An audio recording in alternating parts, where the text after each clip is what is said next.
Selamat datang Bu Gadis di sesi ini.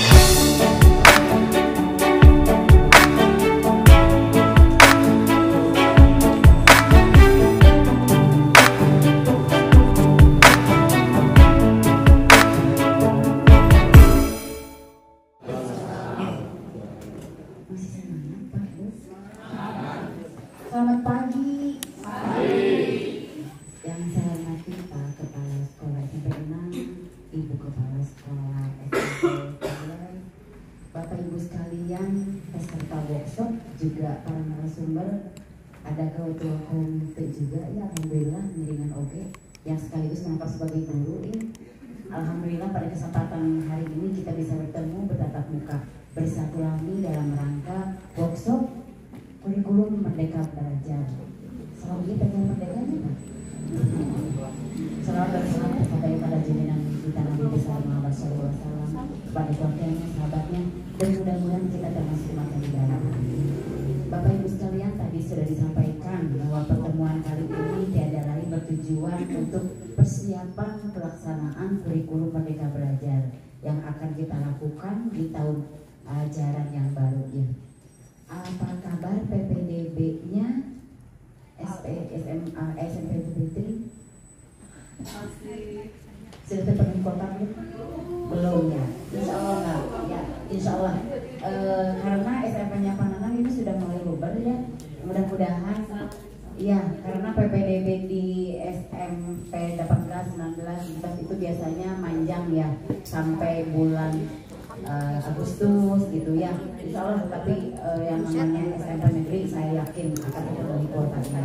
Nah sehingga memang kita perlu persiapan apa yang akan menjadi nanti di kurikulum baru. Bahwa ada sampaikan materi pasti sudah kita terbuka dari narasumber bahwa apa sih kurikulum Merdeka Belajar itu. Kalau saya simak Pak, pada intinya bahwa Merdeka Belajar itu adalah merdeka belajar, merdeka berubah, dan merdeka berbagi ya. Intinya mungkin kalau saya lihat, saya baca itu di tiga itu. Dan yang paling utama mampu berinovasi ya Pak. Jadi yang selama ini kita memang terkukung, mungkin bukan tidak merdeka ya Pak, tapi terkukung ya, terkotak-kotak di kurikulum 2013. Kan pada dasarnya kurikulum 2013 tidak berubah ya, tetap kurikulumnya. Tapi tadi ada inovasi-inovasi yang memang harus dikembangkan oleh Bapak Ibu sekalian. Tidak monoton seperti tahun-tahun lalu. Kita berinovasi, gitu ya. Jadi memang seperti Pak Gubernur kita, Pak Gubernur kita itu jempol sekali ya tentang inovasi-inovasinya. Yang namanya Jabar juara, betul, dalam bidang apapun menjadi juara di Indonesia.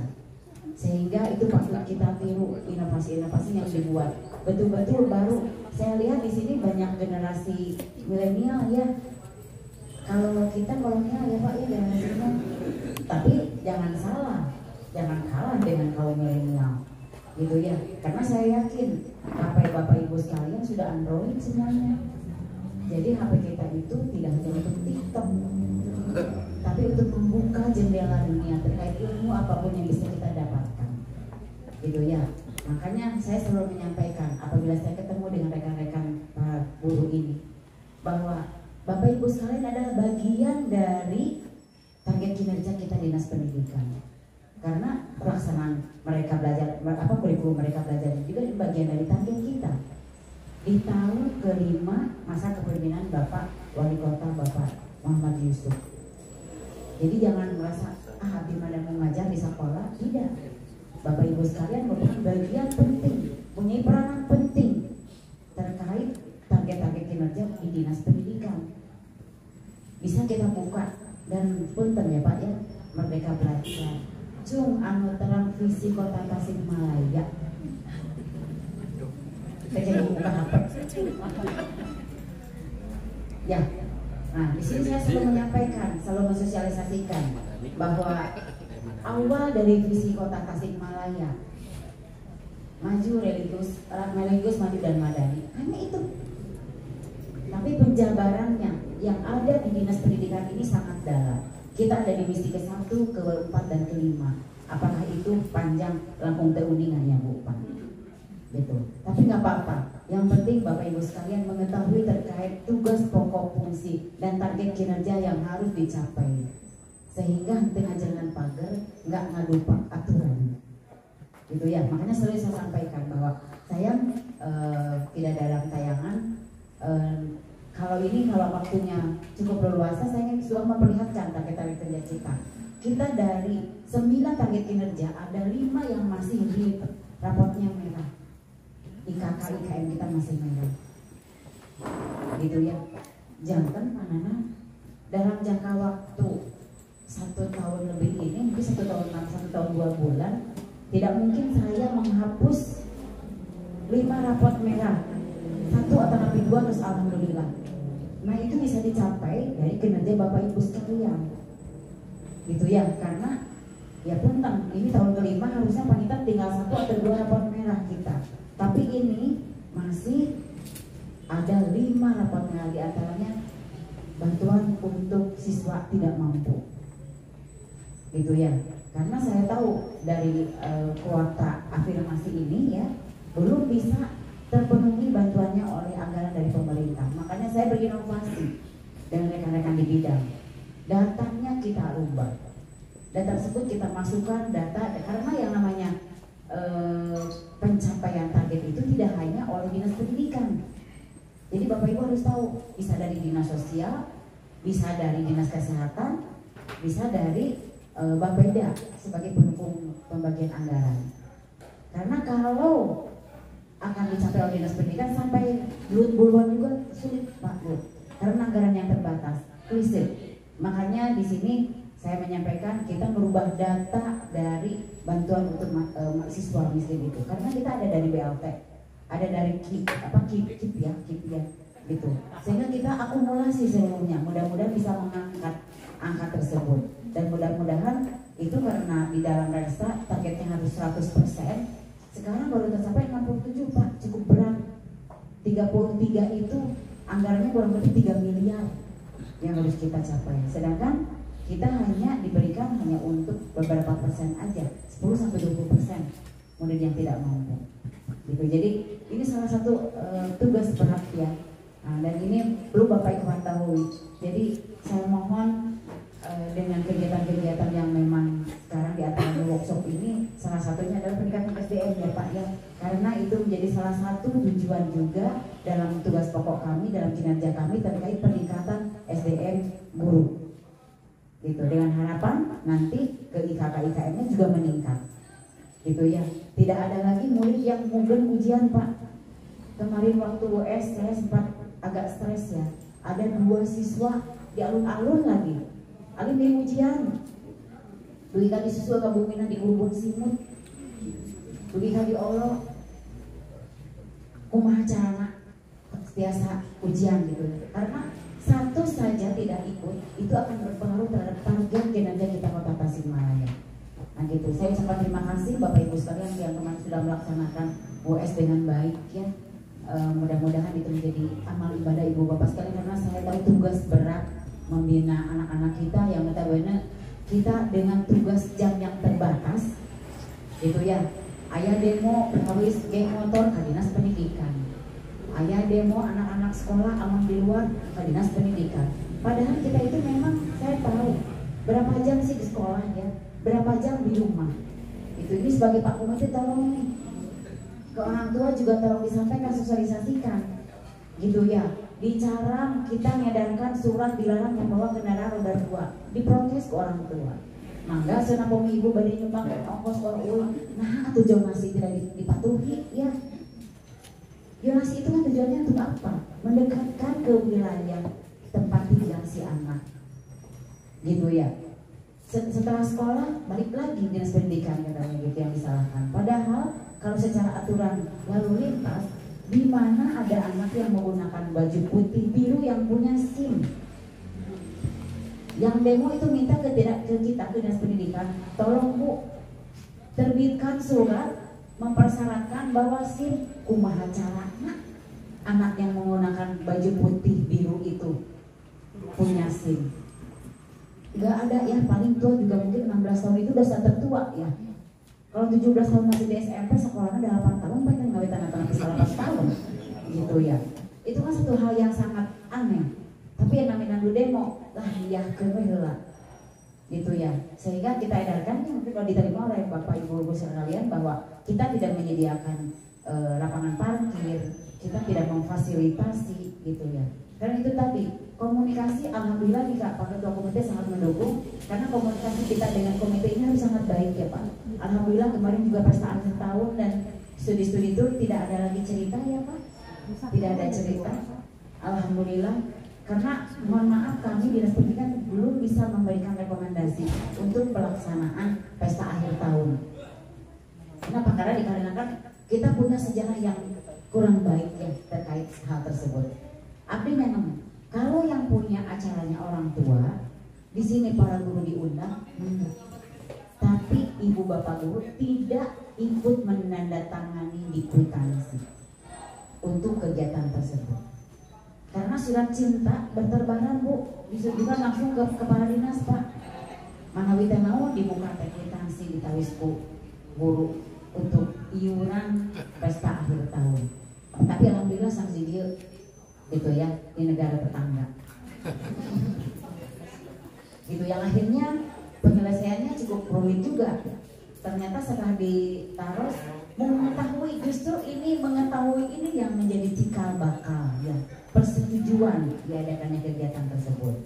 Kita tidak melarang ya Bu, karena memang sekarang COVID sudah melandai, COVID sudah istilahnya lebih bersahabat, meskipun sekarang mungkin Bapak Ibu sekalian mendengar sedang naik kembali dan biasa pomi pada lebaran haji, lebaran idul fitri, panggilannya naik, panggilan ya naik panas, tapi memang di luar itu kita dengan kondisi Omikron yang sekarang daya sarafnya sudah relatif melandai, tapi untuk yang komorbid ini tetap harus berhati-hati. Tetap ini tolong Pak Kepala tetap jaga protokol kesehatan ya, karena dalam satu ruangan masih mengintai meskipun ayah nama musuh demam pun batu biasa pengendarnya ayah nama Wios bogosnya Pak daripada besi pomi besi langsung curing hak pengendarnya pomi bogos kabut Wios sehat sama gitu nama. Nah jadi saya mohon tetap dalam melakukan pembelajaran juga tetap melakukan protokol kesehatan. Alhamdulillah kita sekarang sudah diperbolehkan belajar secara penuh 100% kehadiran. Tapi tolong ini udah pada di booster belum Bapak Ibu sekalian? Sudah ya? Alhamdulillah. Alhamdulillahirrahmanirrahim. Hatur nuhun. Cuman tinggal saya belum tahu nih progres vaksin anak yang kedua ya. Nah gitu. Jadi memang tidak hanya guru Kota Tasikmalaya, alhamdulillah sekarang level 1 level yang memang sangat landai, banyak kelonggaran yang didapat. Namun tetap yang namanya masker untuk dalam ruangan itu masih diberlakukan ya Pak Bu. Paling di luar insya Allah Bapak Ibu sekalian sehatlah ya, tidak ada apapun dengan si Omikron ini. Dan kalaupun ada Pak Bu jangan panik ya, sekarang tinggal izin 3 kali 24 jam ditambah 2 hari 5 kali 24 jam isolasi mandiri. Sekolah juga tidak usah panik. Yang kontak panitia kantor lapor ke puskesmas untuk swab antigen, apabila positif isolasi saja, proses pembelajaran tetap dilaksanakan gitu ya. Kelas juga paling 1 kali 24 semprot aja dengan desinfektan itu sudah cukup gitu ya. Jadi sekarang kita tidak parno lagi dengan Omikron. Mudah-mudahan ini menjadi flu biasa, karena dulu pun beberapa ratus tahun yang lalu mungkin awal mulai flu sama sekian juta orang yang wafat itu juga influenza itu yang sama virus juga. Nah sekarang juga Omikron mudah-mudahan semakin landai, semakin turun dan semakin seperti flu biasa. Namun kita tetap harus waspada ya, yang namanya flu juga kan tika umur kesannya ya, pomi ayam bersih-bersih dan flu kurang seperti orang istirahat ya di bumi gitu ya, kadang lebat gitu.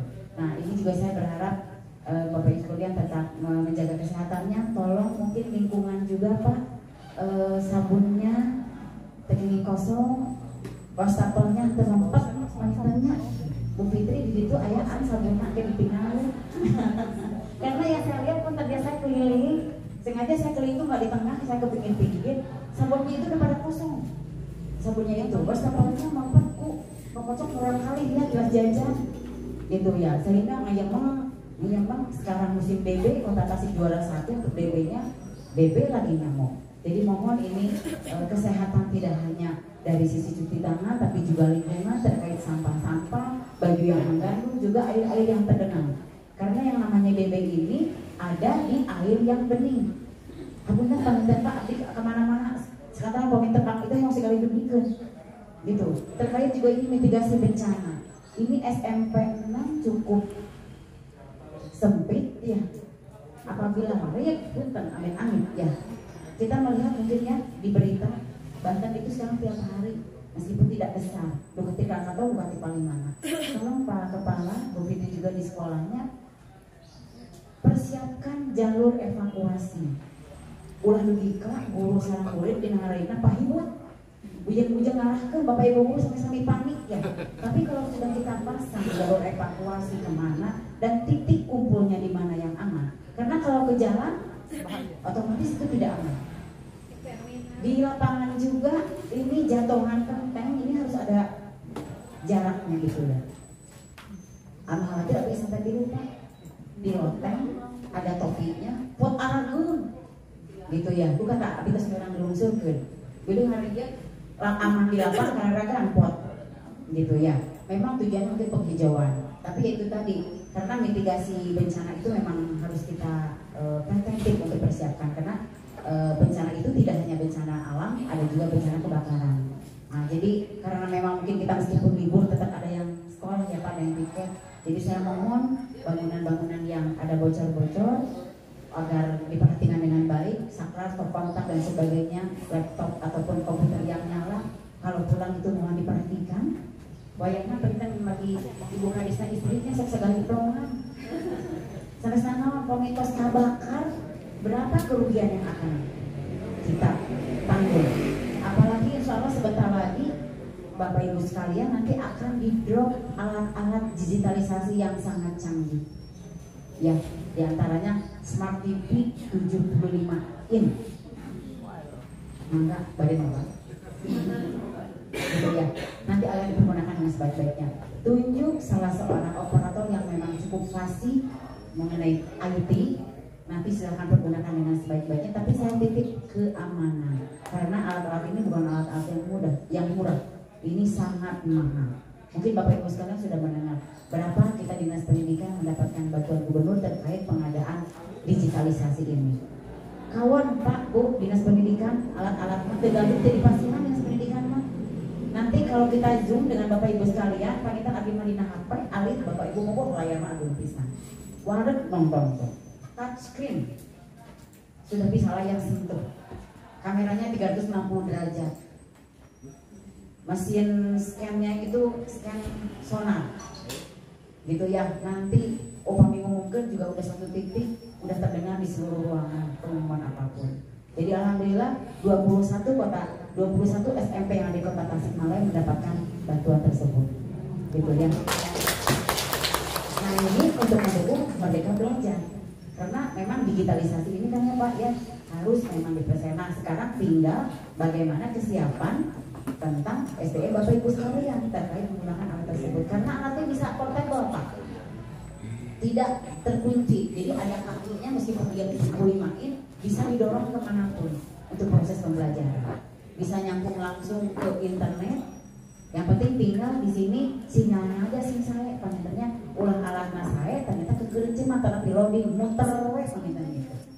Sudah kita drop peralatannya yang sangat canggih, yang sangat bagus, tinggal pendukung di sini, gitu ya terkait listriknya, paniter gitu tolong Pak Kepala ya nanti di mana penyimpanan karena memang ini harus sangat aman, itu nanti kita akan bimtek dulu sebelum dropping barang, tunjuk nanti siapa ya Pak ya, nanti mungkin entah Pak Kabid SMP mengacarakan di mana untuk bimteknya sebelum alat tersebut di drop ke masing-masing sekolah. Nanti silakan dibuka open boxnya itu disaksikan ya Pak ya, langsung dipasang, langsung minta diaplikasikan. Jangan bro barang angkat. Tapi saya harap kalau ada yang seperti itu lapor Pak kepada kami. Jadi saya berharap alat tersebut sudah bisa dipasang dengan jaringannya. Karena memang di kontrak perjanjian itu sampai bisa digunakan oleh Bapak Ibu sekalian. Silahkan gunakan dengan sebaik-baiknya. Gitu ya. Luas Bu Pak bikin pas namanya nyali. Waduh, kata TV. agung pisan poin di bumi abdi pernah kawan di biwe mukul teu biasa lebat naon gitu ya. Apa namanya, gambarnya sangat bagus, menu-menunya juga bisa, apapun menu yang memang dipergunakan untuk proses belajar mengajar itu bisa digunakan. Paling nanti mungkin pembagian ataupun misalnya jadwal tentang penggunaan alat-alat tersebut gitu ya. Jadi saya mohon ini apakah harus dipasang ada dan sebagainya, mangga konsultasikan nanti ke tim teknis yang datang, karena tim teknis tersebut khusus kita datangkan dalam proses pemasangan juga. Sehingga mudah-mudahan, namun saya belum tahu nih apakah nanti masuk sudah sip atau belum, tapi sebagian barang sih besok Selasa sudah datang. Saya mohon nanti ada ruangan yang memang untuk dropping barang dan untuk bongkar barang. Tolong berita acara di tengah-tengah dengan sedetail mungkin, tanyakan garansinya dan sebagainya gitu. Dan jangan juga kalau misalnya ada apa-apa kontak person dan misalnya mau perbaikan dan sebagainya gitu ya. Mohon ini kerjasama dari Bapak Ibu sekalian, karena saya di dinas hanya terima sekian paket, tidak buka satu-satu, bukanya nanti di sekolahnya masing-masing terkait barang yang akan didrop gitu ya. Nah itu mungkin itu saja Bapak Ibu sekalian, tadi sesuai dengan amanat meskipun diputar balik ya Pak, materi dulu baru dibuka. Maka dengan membacakan Bismillahirrahmanirrahim, workshop implementasi kurikulum mereka IKM SMP Negeri 6 dan 19 Kota Tasikmalaya secara resmi saya nyatakan dibuka. Terima kasih pasanana margi ayah sendiri kapunten abdi telat sekali untuk hadir di sini dikarenakan saya sudah bilang Pak Bu, kalau hari Senin itu seluruh eselon 2 harus briefing di Wali Kota dan jamnya tidak bisa ditentukan bagaimana Pak Wali Kota memimpin terkait target-target kinerja yang dilaksanakan oleh tiap dinas masing-masing. Atur nuhun karena perhatianana. Wassalamualaikum warahmatullahi wabarakatuh. Kami ucapkan terima kasih ke Ibu Kadis yang telah membuka kegiatan ini. Perlu Ibu ketahui bahwa SMP Negeri 6 ini mungkin zona 1 Bu untuk daerah bencana, karena ini Bu, ini di belakang itu ada sutek Bu, yang mana ada gunung Bu, di sana terus di kalian itu masyarakatnya di dia juga pasti ditakutkan ya diri lagi muka sana biasa longsor gitu. Jadi kalau oke kalau ada gempa Bu, kayak batu itu mungkin orang pun itu Bu kalah untuk menurut di kabar besi menjadi pengkar.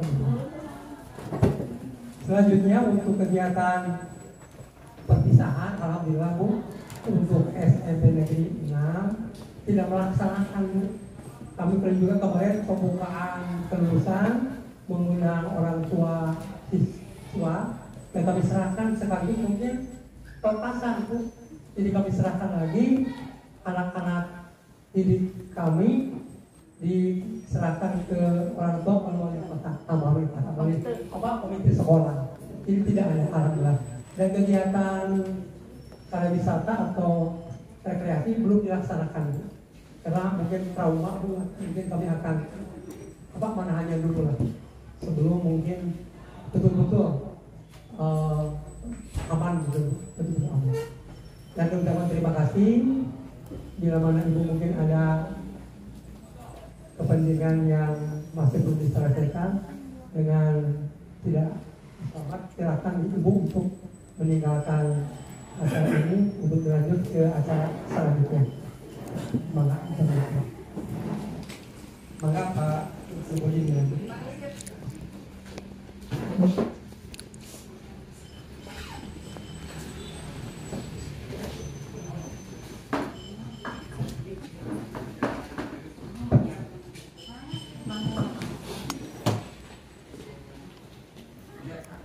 Hanya ada ciri Ibu dan Bapak di CP itu biasanya akhir pembelajaran siswa diharapkan ini. Berarti kalau akhir untuk SMP kelas berapa?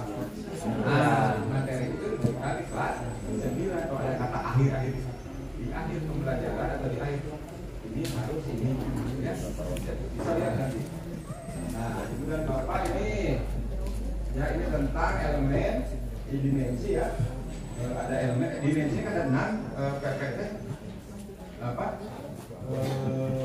profil pelajar Pancasila itu ya beriman bertakwa, berkebinekaan global, bergotong royong, mandiri, kreatif, bernalar kritis. Sebab sekarang dan Bapak semua yang kita lakukan harus berorientasi pada pencapaian P3 profil pelajar Pancasila. Saya bertanya, apakah profil pelajar Pancasila itu hanya untuk siswa? Tidak, untuk guru harus memiliki nilai-nilai Pancasila. Guru itu kan teladan bagi siswa. Baru dah kasih maca guru begitu kepada. Maka itu maca. Dan guru lagi istirahat lain maca kalah. Ngomongin ke sekolah. Saya juga di situ Pak. Nama WA. Ya WA gitu ya. Nah, Ibu dan Bapak ini ya. Kemudian, nah ini memiliki kerangka dasar kurikulum. Nah ini ya kewenangan pemerintah pusat dan satuan pendidikan. Ya, pemerintah pusat memiliki kewenangan untuk menetapkan ini sudah ada di Permen tadi ya. Ya. Tugas urama, tugas Bapak dan Ibu guru menyusun PP, menyusun ATP, dan menyusun modul, ya, CP dan lain sebagainya itu terus ada di kantor negara pemerintah ya. Nah, setiap satuan pendidikan memiliki kewenangan untuk menyusun visi, misi dan tujuan sekolah, kebijakan sekolah terkait kurikulum, pembelajaran di kurikulum mereka itu di KWSP itu dokumen itu harus ada. Ada visi biasa dirubah. Biasa, ada biasa sesuai dengan harapan yang akan kita inginkan. Apalagi sekarang perencanaannya harus berbasis data. Dari mana datanya? Dari raport pendidikan, raport mutu. Terus dianalisis rapotnya? Nah, begitu kita. Nanti kan ada warna merah, warna biru, warna hijau, warna kuning, warna merah. Ya, warna hijau dan warna biru sudah luar biasa, sudah mahir, sudah cakep. Warna merah yang belum ini ya, warna kuning masih mendingan tapi harus ditingkat. Berdasarkan itu kita buat program sekolah. Ya, jadi selama ini yang saya lihat program sekolah itu diuang-uang. Ingat mereka dia, ingat. Oh iya dia saya pagar. Padahal yang tahu itu berdasarkan data. Ya, baru realnya itu dari data itu nanti akan berkembang sekolah itu. Sebab kebutuhan sekolah yang benar-benar ada di data. Jadi ya.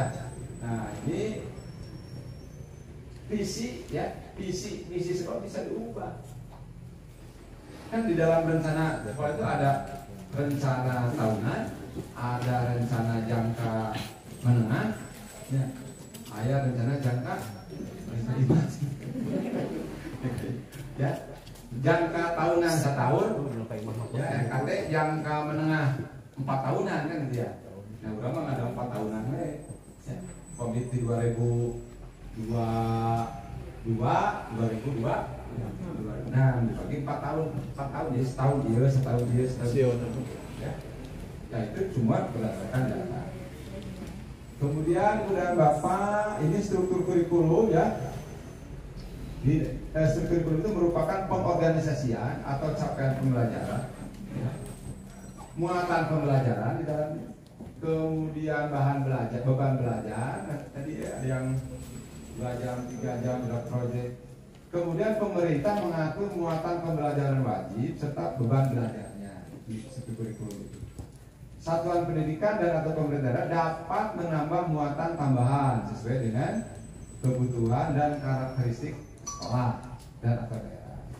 Jadi ada penelitian utama ya yang rutin dilakukan sekolah disebut intra. Ya. Yang intra ini bisa ditambah muatan namanya muatan lokal. Misalnya dikasih tentang nabati misalnya. Nah, di Garut tentang membuat kodok ngadu domba. Misalnya bisa itu kan kalau muatan lokal wajib kan ada bahasa Sunda kan haji. Kalau kabupaten tentu berbeda ya. Kemudian ada P3 ya, profil pelajar Pancasila. Ini masuk ke kurikuler ya. Kurikuler apa? Kurikuler itu sifatnya apa? Penguatan kan, membimbing ya, pembimbingan. Kalau intra langsung masuk kelas. Bagaimana guru memberikan layanan pembelajaran di kelas. Nah, kelas Ibu dan Bapak jangan diartikan ruangan 7x9. Kelas itu bisa saja di mana? Di luar, bisa belajar di luar? Bisa. Di masjid? Bisa. Di alun-alun? Bisa. Di kamar? Bisa. Bagaimana di kamar? Di kamar, di kamar. Kolam renang bisa. Kamar UKS bisa di kamar UKS. Kolam renang yang kamar UKS bu, bisa. Di taman bisa. Ya. Pelajaran Pak Hilmi Ya, disesuaikan sama materi Pak Nadia. Di bawah rekreasi. Jadi kalau begitu Mas Bapak, kelas itu udah Bapak sekelompok siswa dan dulu yang sedang belajar. Di kelas itu sebuah situasi ya membangun pengalaman belajar. Di mana? Tidak hanya di kelas, ya di luar juga bisa. Ya. Lebih sering. Nah, terkait dengan P3 profil pelajar Pancasila, silakan Ibu dan Bapak menjadwalkan sendiri. Ya, dijadwalkan tema. Nah, pilih dari 7 tema itu mana? Apakah pemerasan global? Ya, tema itu. Bangunlah jiwa dan raganya, atau kewirausahaan, ya, demokrasi. Pilih. Bermusyawarah dengan guru. Ya. Buat modul proyeknya ya, kemudian seperti apa pelaksanaannya ya, kemudian nanti pantau oleh kepala sekolah, oleh pembimbing, oleh kepala ibu guru ketika siswa melaksanakan proyek. Kemudian setelah itu rayakan ya, rayakan itu maksudnya dipamerkan atau dipublikasikan, dilihat oleh teman-teman guru, oleh rekan-rekannya yang lain ya, sehingga siswa kita itu merasa dihargai, diapresiasi, dan itu akan menumbuhkan semangat lagi lebih baik lagi. Saya di SMP 2 mohon maaf, kalau proyek 1 biasa-biasanya berdetek guru acan paham betul ya bagaimana pada proyek biasa hasilnya.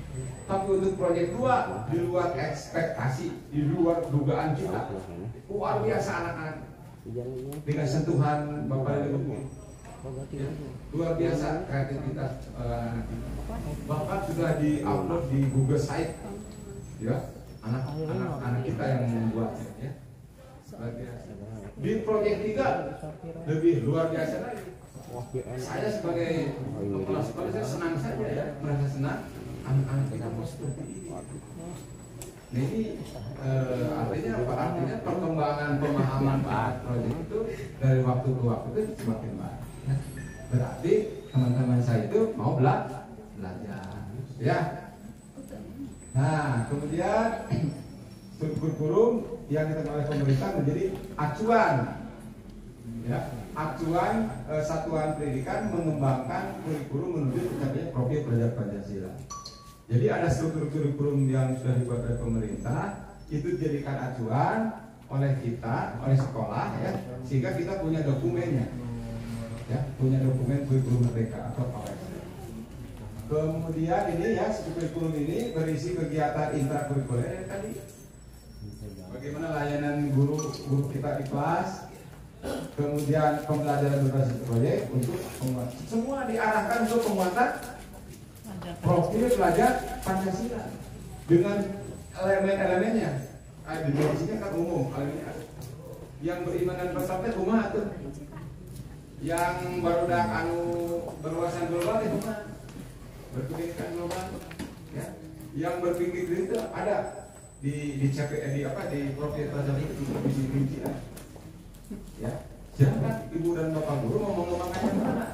Ya tentu saja semua, tapi tidak harus bertahap. Di modo itu kan dicantumkan nanti PP yang diharapkannya apa. Nah, kemudian ibu dan bapak, nah ini ya, ini yang kerangka dasar kurikulum merdeka ini kan ini dikembangkan dari apa? Dari tujuan pendidikan nasional. Ibu dan bapak, tujuan pendidikan nasional bisa dilihat di Undang-Undang Sisdiknas. Nah, turun dari apa? Jadi profil pelajar Pancasila. Turun jadi SKN. Kemudian standar isi, standar proses, standar penilaian dan standar lainnya. Ya. Kemudian ini kurikulum capaian pembelajaran ya, prinsip pembelajaran dan sebagainya. Ini misi satuan pendidikan ya, konteks kebijakan lokal. Ini untuk pegangan sekolah sebagai lembaga untuk menguatkan profil pelajar. Jadi semua ini dikembangkan dari tujuan pendidikan nasional. Ya. Jadi ibu dan bapak ketika memberikan layanan pembelajaran bimbingan kepada anak kita itu selalu diorientasikan bagaimana anak-anak kita ini menjadi pelajar profil pelajar Pancasila. Kan lebih mengangkat karakter berarti Pak, bukan karena nilai kognitif dan mah akhlak. Dan itu bisa dipahami oleh kita dan cuma apa? Sebab kesuksesan seseorang sekarang teori dan kesalahan itu lebih banyak ditentukan oleh nilai karakter, bukan oleh nilai kognitif. Orang akan sukses ketika pintar secara kognitif. Tapi akhirnya orang akan sukses kalau nilai karakternya, akhlaknya bagus. Buat apa pintar juga kalau akhlaknya tidak? Makanya di bahasa Sunda itu, di budaya Sunda itu ada pintar sama dengan pintar kebalikan itu pintar digunakan untuk menipu orang lain, menipu rakyat, menipu sesama. Sebab apa? Sebab orang yang berakhlak, berkarakter pasti pintar aja. Ya, ini harus dipahami supaya nanti paradigma barunya bisa diterapkan di Nah, ibu dan bapak memahami capaian pembelajaran. Ini ibu dan bapak ya, ini ada di Permen 033 atau 08 ya. Aku kan Permen di BSKP ya. Di sini. Nah, ini CP ini dirumuskan sebagai gambaran kompetensi utuh sehingga mudah dipahami guru sebagai satu kesatuan. Jadi CP itu ibu dan bapak per paragraf. Ya, kita ada di fase D. Pernah dengar? Nah, kan ada fase A sampai fase apa ya? F ya, SM. Kita jangan melihat ke fase yang mana-mana. Kita melihat fase D. Di fase D itu sudah diurutkan berdasarkan mata pelajaran. Nah, ibu nanti mata pelajaran apa? Lihat saja. Di fase D, CP mata pelajaran bahasa Indonesia misalnya apa? Ya, ingat. Nanti ada proses analisisnya seperti apa? Nanti kita lihat, kita diskusikan ya. Nah, jadi CP itu ibu dan bapak masih gelondongan. Ya, ayo kapur kan sudah jelas ya. Ayo mau gelondongan. Oleh karena gelondongan dituntut guru untuk memetakan mana yang harus di kelas 7, mana yang harus di kelas 8, mana yang di kelas 9. Ya, dari CP itu kewenangan siapa? Bapak dan ibu guru. Siapa bapak dan ibu guru sudah dianggap profesional di bidang itu. Kalau ibu bapak merasa bingung, berkumpullah dalam satu rumpun, dalam satu mata pelajaran, diskusi, ya, diskusi, dipetakan CP-nya. Setelah dipetakan nanti mudah menyusun TP, ATP dan modul ajarnya. Apakah tiap sekolah harus sama? Tidak. Tergantung hasil analisis ibu dan bapak guru di sekolah.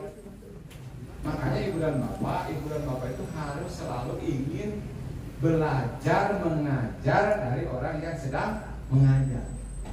Misalnya MGMP ada tanggung guru model, kita ngajar, sekian kurang, pakai instrumen, mana kekurangan di situ.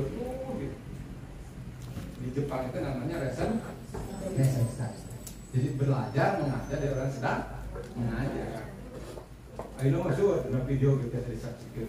Yo, model yang mengajar baik ini kan belajar ya. Sehingga lebih bagus layanan kita ya.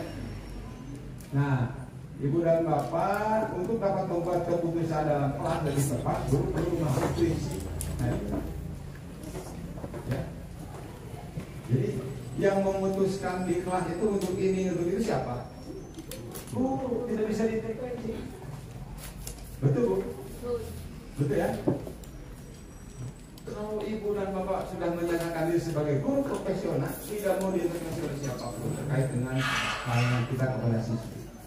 Misalnya anak ini harus tidak naik, ya tidak naik misalnya. Sebab keputusan. Ya. Ibarat seorang dokter, pasien ini harus dioperasi. Kalau tidak operasi, resikonya meninggal dunia. Sejak ini, karena itu suaminya tentara, ya perwira, tidak bisa dokter mau dioperasi istri saya, tidak bisa begitu.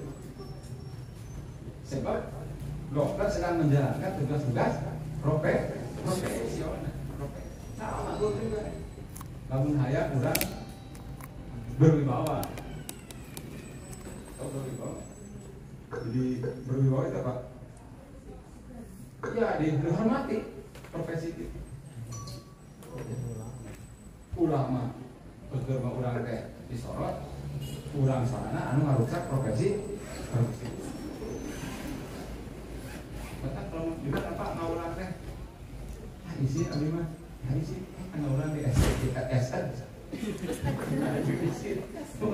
Mau ulang deh, ya bapak di mana? Teknawan, saya di SD ngajar begitu begitu. Di SN. Nah, dan bapak, ya ini ya. Nanti prinsip pembelajaran, ya. Kemudian yang ke-8 menyusun kurikulum operasional atau kurikulum merdeka. Jadi yang disiapkan tadi, ya. Nah ini kurikulum merdeka itu disusun berdasarkan kerangka dan struktur kurikulum sesuai dengan karakteristik dan kebutuhan sistem pendidikan. Jadi Ibu dan Bapak, tiap-tiap sekolah itu tentu saja kurikulum KOSP-nya atau kurikulum kan akan berbeda di beberapa hal. Kan kalau struktur kurikulumnya secara umum sama. Tapi ketika Ibu dan Bapak di sekolah itu mengembangkan kurikulum muatan lokal, pasti akan berbeda. Kemudian prodi belajar Pancasila dalam implementasi tentu berbeda. Nah, perbedaan-perbedaan itu hanya bisa dikembangkan oleh sekolah yang bersangkutan. Makanya sebelum menyusun kurikulum merdeka itu ada yang namanya analisis konteks, analisis SWOT, analisa. Ya, karakteristik sekolah ini apa? Misalnya Ibu dan Bapak, kalau di daerah Pangandaran, ya muatan lokalnya mengembangkan bagaimana transportasi darat misalnya, sesuai tidak? Tidak. Pasti di Pangandaran itu tentang kemaritiman, tentang kelautan, sebab sesuai dengan situasinya. Berbeda dengan muatan lokal di Jakarta. Kalau di Jakarta pasti bagaimana tentang transportasi darat yang selalu macet, ya, penat dan lain sebagainya. Maka masuk ke mata seperti itu, ya. Makanya ada analisis konteks. Nah, ini sistematika kurikulum merdekanya ya, dalam judul, lembar pengesahan, lembar validasi dan pengesahan pengawas, biasa ya di saklar pengawas. Kemudian ada pengantar, daftar isi, daftar lampiran. Nah ini yang tadi saya sebutkan, karakteristik sekolah dilihat dari sosial budayanya, dilihat dari mata pencarian ini, dilihat dari nilai-nilai religiusnya. Ini lupa sampai di sini. Ya. Kemudian visi tadi, visi. Pak, aku masih galuh visi mana? Tapi tidak dirubahnya visi itu harus punya argumentasi. Ini misalnya masih sesuai dengan harapan yang diinginkan oleh semua warga sekolah. Mana? Ya. Nah, kemudian Ibu dan Bapak, ini apa? Ini ya, lampiran visi misi tujuan. Kemudian bab 3, nah ini pengorganisasi pembelajaran dan rencana pembelajaran. Isinya ini ya, muatan kurikulum yang jumlah-jumlah JP di sini ada. Pengaturan beban belajar, penguatan profil belajar Pancasila, termasuk temanya, rencana seperti apa ya pelaksanaannya.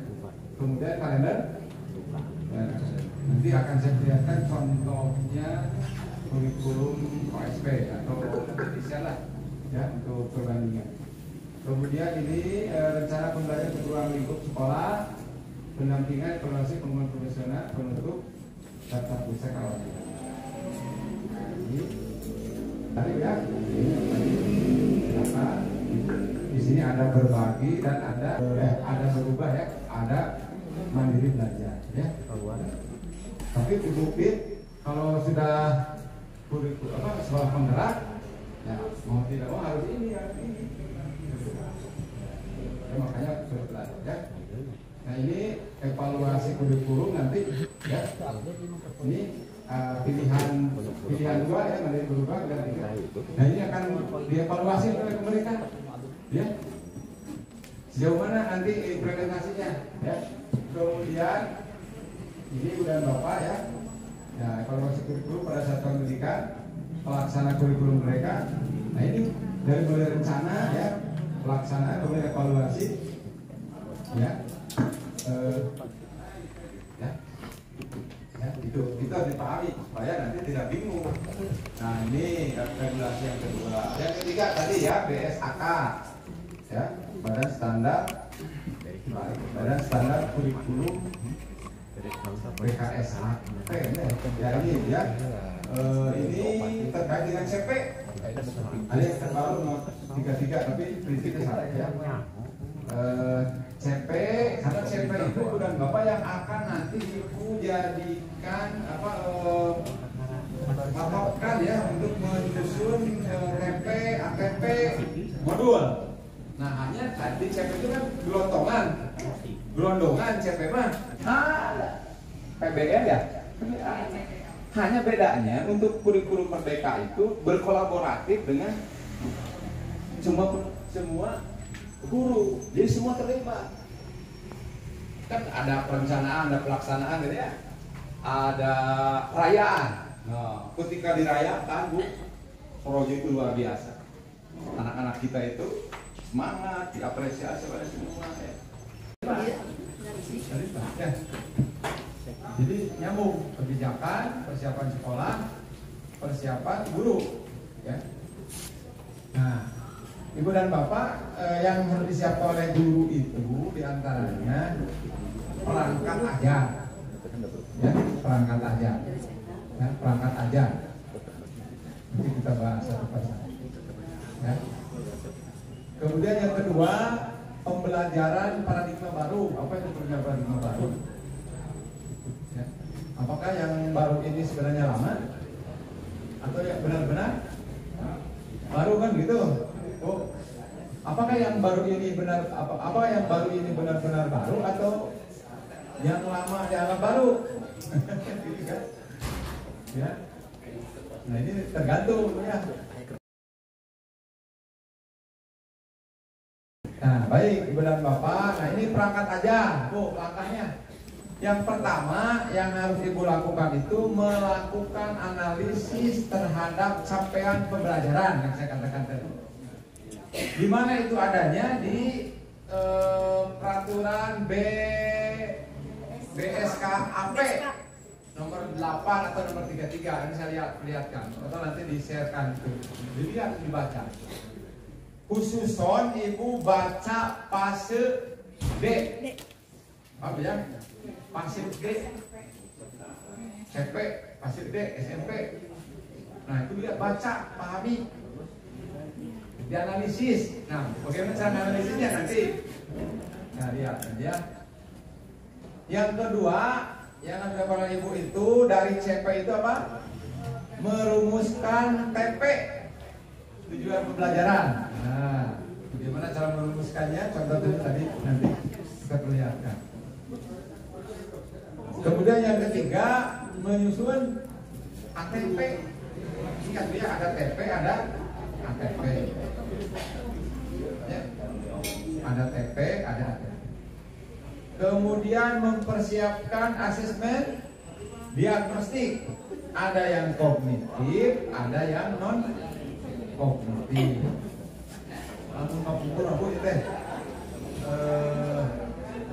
Asesmen diagnostik itu tes awal. Hanya dulu tes awalnya itu lebih banyak ke akademik, kemampuan akademik. Tak ayo nama aya non kognitif. Ya itu kesiapan belajar teh ya. Anu siswa gaya belajar teh hanya visual atau audio atau audio visual atau kinestetik dan lain-lain. Untuk apa itu? Untuk tadi memberikan layanan yang berbeda. Contoh kecil ya Bu, namun budak di kelas eta gaya belajar aya anu hanya mengandalkan mata. Sing atuh dalam pengolahan saya tundana eta budak tadi di depan, bukan di hari ke depannya. Bukan. Sebab ada gangguan di mata misalnya begitulah secara fisiknya.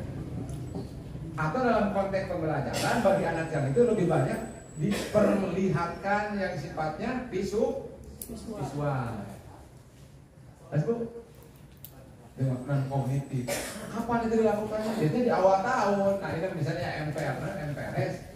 Nah, ayat kan itu tes non diagnostik di BK biasanya mah. Jadi peta tuh udah kelompok iya. Ya. Nah, nanti akan terjadi layanan terdiferensiasi, layanan yang sesuai dengan kebutuhan anak. Tadi itu ya contoh budak resepna matematika tuh dipaksa-paksa jadi matematika gitu lah. Dalam hal apa? Dalam hal konten pembelajarannya, makanya budak TN edukasian materi dia di YouTube, NPU, nilai ulang. Ya. Atau dina layanan proses pembelajarannya. Kumaha cenah apa eta pelayanan pembelajaran yang berbeda-beda di satu kelas. Kan ada namanya pelayanan individu, layanan kelompok. Nah, jadi di negara Batur aku, di negara yang lain yang sudah maju, misalkan di Finlandia, di Jepang itu, layanan sudah individu perkekasan. Jadi memang mahal, gurunya lebih banyak dan sebagainya. Nah, itu jalan pikiran layanan terdiferensiasi. Sebab anak itu punya keunikan masih punya gaya belajar masing-masing yang berbeda-beda, punya kapasitas masing yang berbeda-beda, ya lainnya harus berbeda. Idealnya seperti itu ya. Nah itu awalnya dari tes diagnostik. Jadi diagnostik itu ibarat dokter mendeteksi apa? Penyakit. Ibu penyakit naon? Bapak abis nyeri cangkeng. Namun mau seperti ini sebelah. Dokter ternyata begini, karena sudah nyeri cangkeng. Kita jadi mawas. Nah, pada saat dokter mendengarkan berita dari ibu, itu sedang melakukan tugas profesional. Berarti layanan juga, obatnya juga akan berbeda tergantung penyakit. Bu. Ya. Sebenarnya nama ada lain dokter pinter mah pasien. Bentar Bu, harus nah, dokter tanyakan ke orang. Nah, jadi buat mana jadi dia mau jadi gering gitu. Kasar lah gitu. Dokter menanya ke duta ete, padahal sebenarnya itu untuk merangkai-rangkaikan pengalaman profesional. Oh, penyakit dia. Beresnya, ketika dibereskan pasien teh lain catur, alah cerik, menangis, kenapa menangis? Menangis melihat tulisannya tidak sedih, tidak baca tulisannya gitu. Ya. Nah, kemudian benar Bapak menyusun modul. modul ajar, bukan ajaran, modul ajar pengganti SPP. Ya, kemudian menyusun bahan ajar. Ini kan kaitan dengan perangkat. Ya. Nah, tinggal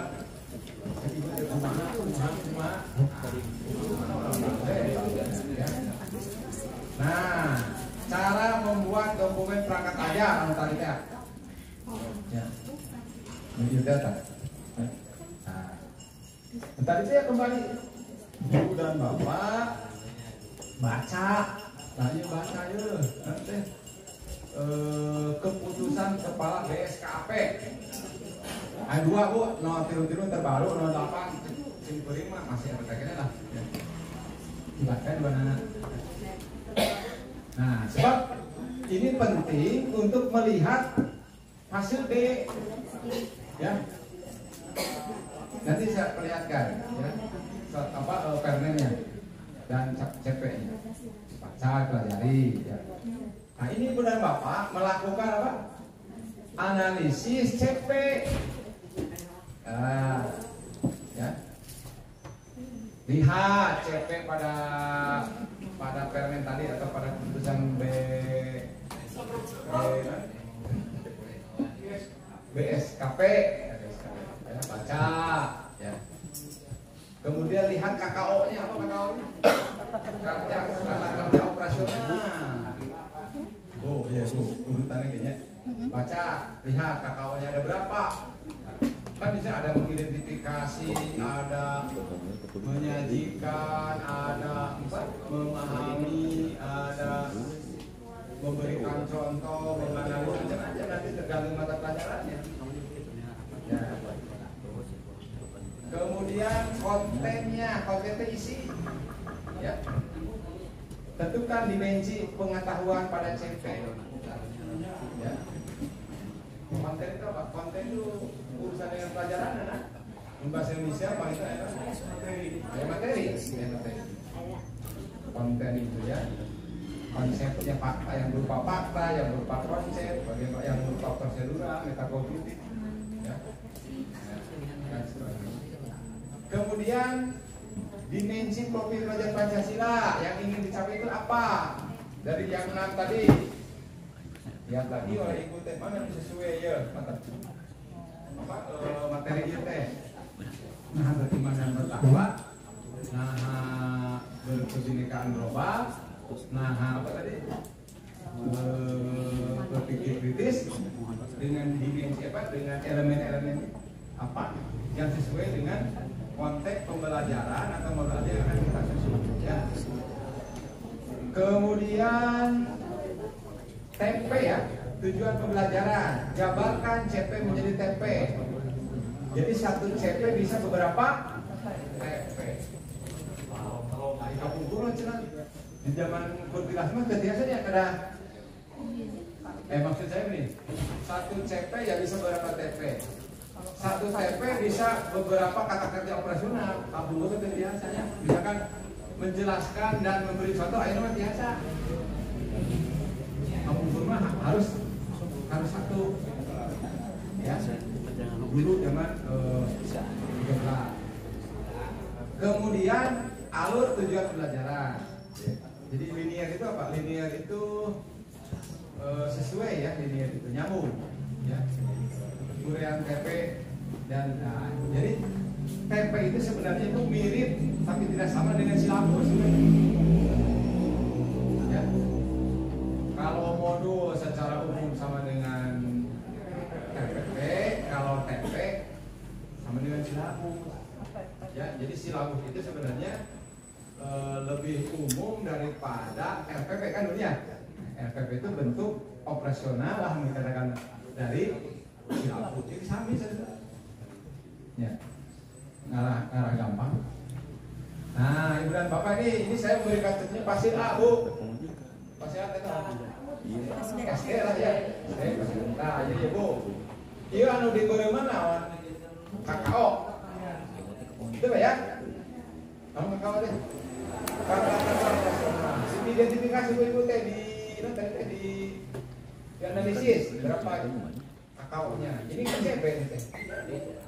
Nah, ini mengidentifikasi. Kalau yang merah, yang hijau apa ini? Konteks ya, konten ya. Nah, lingkungan kan. Kalau yang merah ini KKO.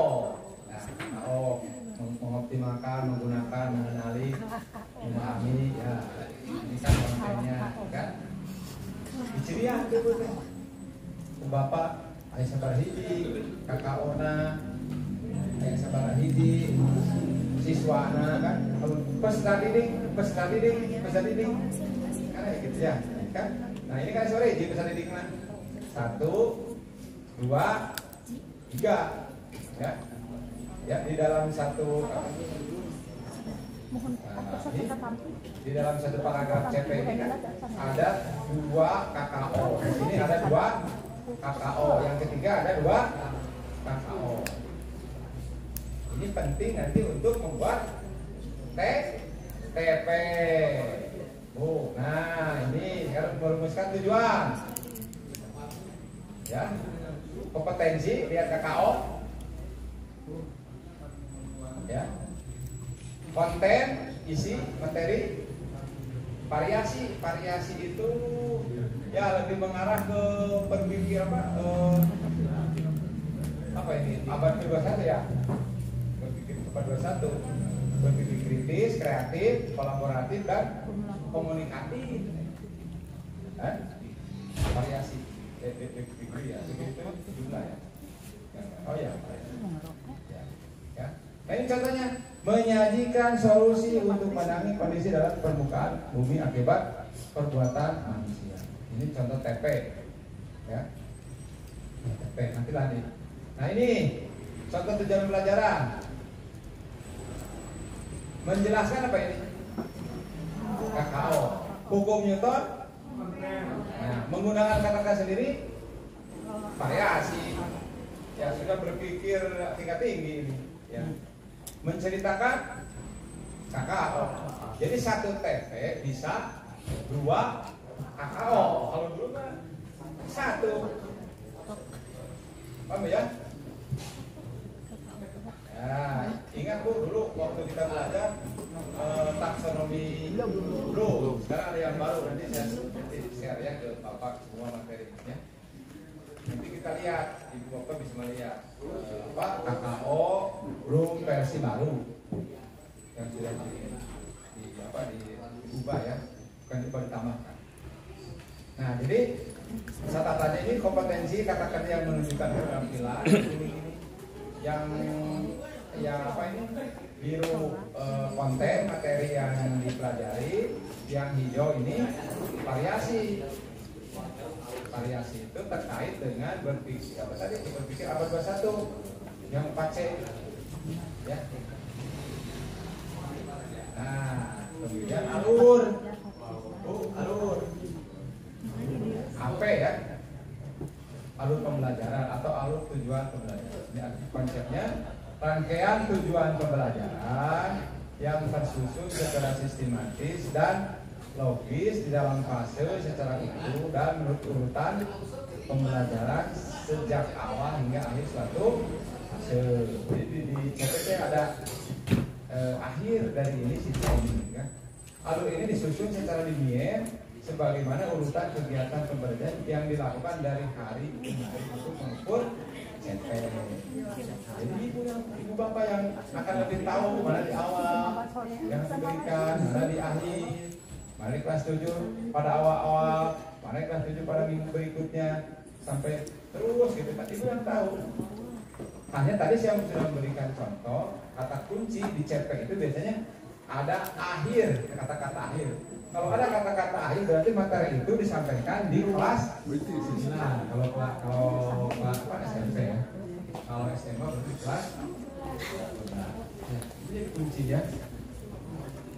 Nah, ini langkah alur lakukan oleh CP pada fase tertentu, berarti fase D. Identifikasi kompetensi edukasi dalam fase tersebut, ya. Kompetensi tadi yang KKO ya, kompetensi, ya.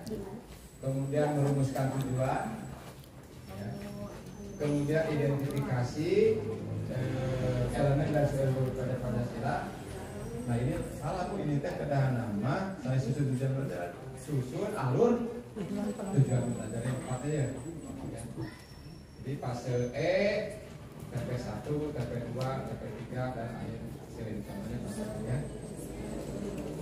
Nah ini juga salah, ini seharusnya ini alur tujuan pembelajaran Bu yang ini. Jadi yang di kiri Bu ya. Nah ini capaian pembelajarannya, CP-nya tinggal di keputusan kepala BKSP ya. Ini alurnya. Jadi Ibu lihat bagaimana menurunkan alur dari CP berdasarkan tadi ini tadi. Ya. Jadi bisa dibandingkan dengan gambaran ya. Sebab ini kan berbeda mata pelajarannya. Nah dari contoh ini Ibu bisa mengambil kesimpulan nanti seperti apa menyusun alur tujuan pembelajaran dari CP. Hanya ini salah Bu ya, ini bukan TP tapi alur tujuan pembelajaran. Ya. Nah ini tidak bisa dibahas ini karena khusus ya tadi, tapi gambaran tadi sudah saya sampaikan. Asesmen diagnostik itu sebenarnya merupakan bagian integral dari proses pembelajaran. Hanya diagnostik itu dilaksanakan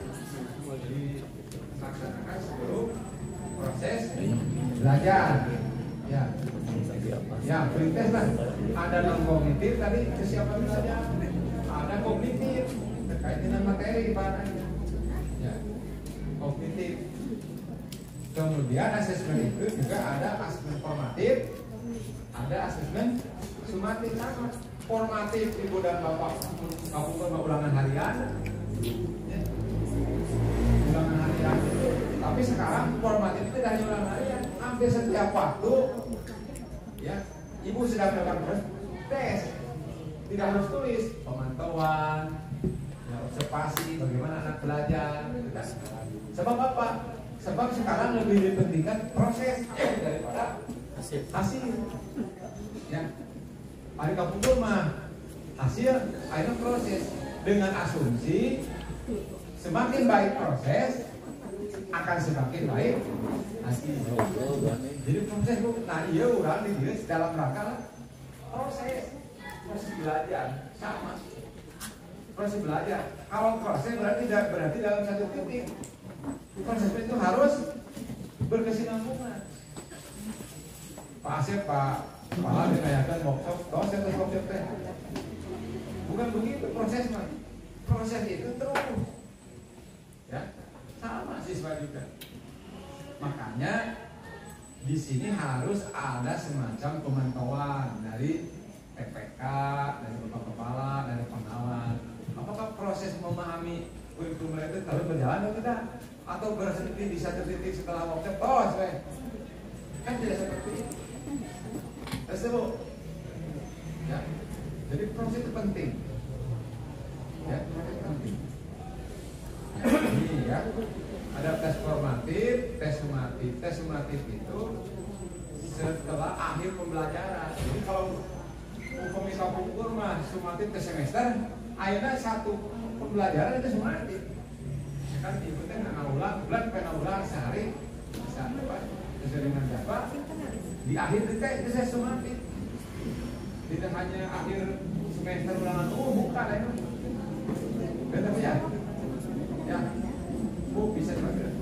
Tes formatif Pak Bu. Sepanjang kita melakukan pembelajaran, tes, tulisan, ya, atau ulangan harian, ulangan berapa Bu? Nah, tes formatif. Jadi memantau bagaimana proses berjalan dengan baik. Nah, tes sumatif akhir dari satu proses pembelajaran, tidak hanya akhir dari satu semester. Kan selama ini mau dipahami kurang semester tes ulangan umum kalau TAT sumatif. Di dalam konteks merdeka itu sumatif itu dalam satu proses pembelajaran di akhir sumatif. Bentuknya macam-macam. Tidak harus tes tulis misalnya ya. Tidak. bahkan bisa saling menilai antara siswa dengan siswa yang lain teman sejawat. Ya, itu Bu ya pemahamannya. Nah, kemudian Bu dan Bapak ini ya asesmen formatif, ya, sumatif, ya. Jadi asesmen sebagai refleksi proses pembelajaran. Ibu dan Bapak, apa itu refleksi? Bu, saya punya buku ya, 2 ya buku. Ini kita boleh dipastikan ke Ibu, tapi mau gratis. Iya, buku kan Bu. Ya, iya buku pengen guru-guru SMP 2, kayak simpuri, ya pengen simpuri. Nah, anu biasa kalah, boleh dipastikan ya. Sehingga tadi pertanyaan teh. Nah, apa itu refleksi? Coba, cung karena dulu. Kenapa? Habis ada. Iya. Kami di genap atau di samping. Assalamualaikum warahmatullahi wabarakatuh. Alfian, Pak Sofian, Heri, Pak Heri. mohon nyobian yang awal. Oh, Pak. Pengitan secara definisi mah kira ngulina, refleksi upami dina praktek sehari-hari dina ulang itu adalah semacam berupaya kita untuk memberikan satu gambaran bagaimana kita memberikan pembelajaran, apakah kita sudah berhasil memberikan pembelajaran atau belum. Itu ya. Pertanyaan kedua, mungkin ini semacam evaluasi juga, evaluasi terhadap diri sendiri dan evaluasi terhadap siswa atau pelajar. Apakah siswa memahami apa yang sudah kita sampaikan dan apakah kita memberikan pembelajaran sudah sesuai dengan apa yang menjadi tuntutan kita sebagai pengajar. Mungkin dari analisa atau dari refleksi itu nanti kita bisa menyimpulkan apakah lemahnya di kita atau ada masalah di siswa yang bersangkutan. Rutinah saya itu Pak Budi. Assalamualaikum warahmatullahi wabarakatuh.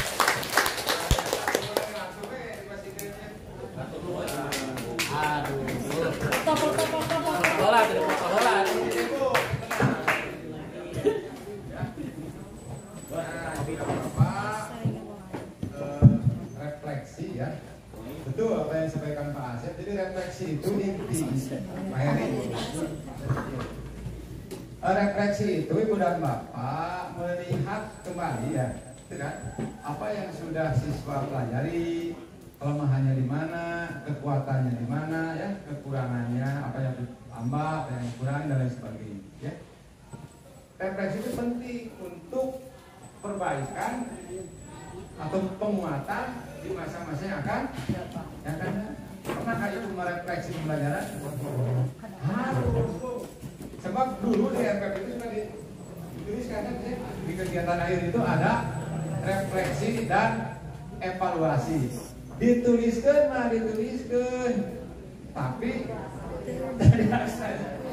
padahal itu penting. Bagaimana kita bisa memperbaiki diri kalau tidak ada refleksi?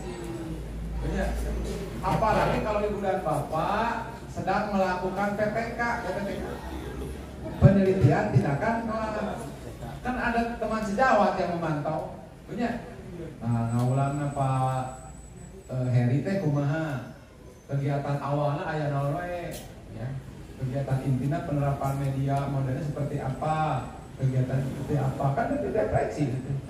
Jadi musyawarahkeun, didiskusikan Pak Asep ngaulang Pak Heri teh kieu Pak Asep Pak. Kieu. Buat perencanaan berikutnya supaya lebih baik kan gitu. Makanya refleksi itu menurut saya sangat penting untuk meningkatkan layanan profesional yang diberikan oleh guru kepada siswa. Kita kan tidak tahu. Orang terasa itu benar yang ngajar teh tidak pernah direfleksi. Nah, di kegiatan supervisi yang oleh Bapak Kepala Sekolah itu ada refleksi biasanya. Pak Heri ngaulang teh tadi saya Pak Kepala Sekolah. Ya, kemudian ini goreng belajar gitu. Kan teknik pemberian motivasi ada begitu. Namun iya gitu kan lebih baiknya dah yang sudah baiknya ini yang masih refleksi. Nah, ketika ada refleksi itu, apakah Pak Heri akan berhenti di satu titik itu? Tidak kan? Pasti akan memperbaiki diri. Nah, itu maksud refleksi dulu. Siapa yang melakukan refleksi? Nah, dengan masih jawab. Makanya ibu biasakan ingin dilihat oleh teman-teman. Pak Cimput dan Pak Sip, apa yang nggak ulangnya pengendali itu. Atau akhirnya udah usung video Pak, video serangan, gitu. Ditonton, diulang, diperhatikan. Yang sedih serangan, udah ajar. Anu guru praktek dulu, ayo garo nyingsat, ayo ningali aja wae, tapi itu kan nggak pilih, ternyata diproteksi lah. Ningali aja, hari materi sebagainya, hari jam, CF, itu kan, ayo garo nyingsat, ayo garo wajar, itu sudah sedang belajar tapi udah apa kalau yang sudah profesional, apalagi sudah punya sertifikasi, lamun kelas masih gane garo nyingsat, tinggal depan budak, nah itu pasti pertanyaan. Nah, kan harus selalu baik, supaya harus lebih baik lagi. Mana? Bu, saya nanya, pada dikira atau nanti? Oh, dikira dulu. Ya, untuk sementara nanti lebih banyak tanya jawab ya. Dicukupkan sekian dulu. Nanti disambung lagi setelah sholat zuhur, setelah makan, setelah istirahat, setelah ibu mencari angin segar untuk mempreskan pikiran ya, sehingga nanti bisa diskusi lebih baik. Terima kasih. Assalamualaikum warahmatullahi wabarakatuh. Berikan aplaus buat Pak Dr. M, Bapak Ibu. Kita baru setengah perjalanan, masih ada lagi perjalanan berikutnya. Bapak Ibu dipersilakan untuk istirahat, manfaatkan waktu dengan baik. Sholat, ya, ada konsumsi. Kita ketemu lagi di ruangan ini jam 13 ya.